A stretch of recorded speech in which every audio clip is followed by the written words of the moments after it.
ये बहुत ही एक लंबी स्टोरी है। अरे ये साहिल भैया आपके फोन कर रहे हैं। हेलो। अरे यश, क्या बवाल चीज दिखाए हो तुम तो। क्या हुआ साहिल भाई? अरे भाभी मिल गई तुम्हारी, डेट में आया हूँ। साहिल भैया अच्छा है, चलो मैं रखता हूँ, अब मैं घर में हूँ। ओह सॉरी, रखता हूँ। क्या सेट हुआ? इससे मुझे एक बहुत पुरानी कहावत याद आ रही है। कैसी कहावत बताओ जरा। बहुत पुराना था, भूल गया। लगता है इनके परवरिश में भी कहीं चुक रह गया। वो सब छोड़िए ना, आपसे कुछ कहना था। बात में मिठास, पक्का कोई काम निकलवाना है। यश, वो तुम्हारी माँ है, वो अपने दिल की बात भी तो कह सकती है ना। कभी भी किसी को पहले जज मत करना। तो क्या कह रही थी तुम? ए जी, पहली बार आपसे कुछ मांग रही हूँ, आप मना मत करना। पहले जज मत करना। चुप रहे कमबख्त। लेकिन क्या लेकिन? मतलब कल ही तो मैंने तुम्हें नई साड़ी दिलवाई थी ना। लेकिन मम्मी आज की बात कर रही है। तेरा मुंह बहुत चल रहा है, ये पक्का उस फोन की वजह से है ना? हाँ, इसमें मेरा फोन अब कहाँ से आया? ठीक है, बस करो। लेकिन तुम्हें चाहिए क्या? गेस करो। इसमें गेस करने वाली कौन सी बात है? लड़कियों को 3 ही चीज पसंद आती है, सुंदर, साड़ी और डिस्काउंट। यश, सॉरी पापा। एग्जैक्टली, तुम सॉरी बोलना भूल गए थे। लगता है कल भी तुम लोग टिंडे और लौकी ही खाना चाहते हो। अरे भगवान, मैं तो मजाक कर रहा था। तुम बताओ तो सही, तुम्हें क्या चाहिए? तुम्हारे लिए तो मैं चांद भी ला सकता हूँ। मुझे चांद नहीं चाहिए, मुझे चाहिए एक सुंदर साड़ी जो है डिस्काउंट में। तुम्हें कैसे पता? साड़ी से पूरा घर भर चुका है। तुझसे मैं मांग रही हूँ। लेकिन यश की बात भी तो सही है।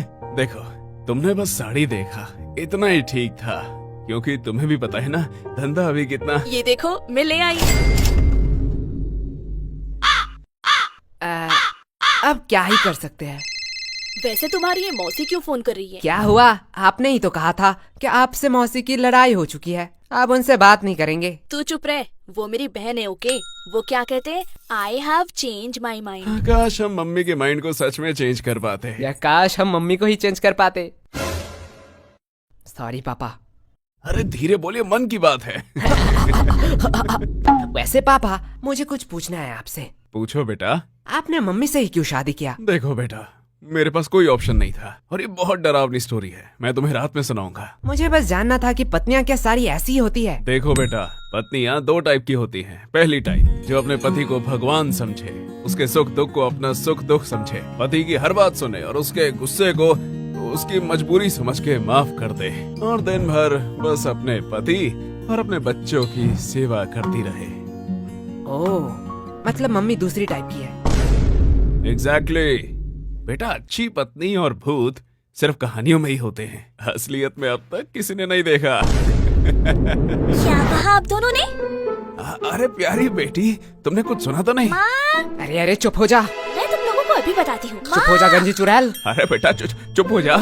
ये लोग क्या कह रहे थे आपके बारे में? चुप हो जा मोटी, क्या चाहिए तुझे? अगर चॉकलेट दो तो मैं मान सकती हूँ। ये रख 50 रुपए, बाजार से खरीद लेना। मैं इतने चीप चॉकलेट नहीं खाऊंगी। ये ले चॉकलेट। अब आया ना लाइन पे। बाप रे बाप, ये तो अभी से इतना ब्लैकमेल करती है, पता नहीं शादी के बाद क्या करेगी। आपको लगता है इसकी शादी होगी? वैसे मानना तो पड़ेगा, ये सिर्फ शक्ल से नहीं, अकल से भी गधी है। क्यों? 20 की चॉकलेट के लिए 50 रुपया छोड़ दिया। अनपढ़, ये चॉकलेट 80 का है, MRP देख, इसे कहते हैं बिजनेस माइंड। प्रीति, सॉरी पापा। तू मेरी ही DNA है। अब यश बेटे, तुम क्या करोगे? तुम तो लॉस में चल रहे हो। हाँ पापा, इसने तो MRP देख के बता दिया, चॉकलेट 80 का है। काश एक्सपायरी डेट भी देख लेती, कि क्यों मुझे 80 का चॉकलेट 20 में मिला। क्या हुआ? नहीं, जा बेसिन में जाके उल्टी कर, मुझे बिजनेस सिखाएगा। यश, देखो पापा, चालाकी उसने पहले की थी। हाँ, लेकिन तुम मेरा ही DNA है। लगता है बहुत खुशी का माहौल है। मुझे भूल तो नहीं गए? नहीं, ऐसा नहीं हो सकता। भाई सरप्राइज।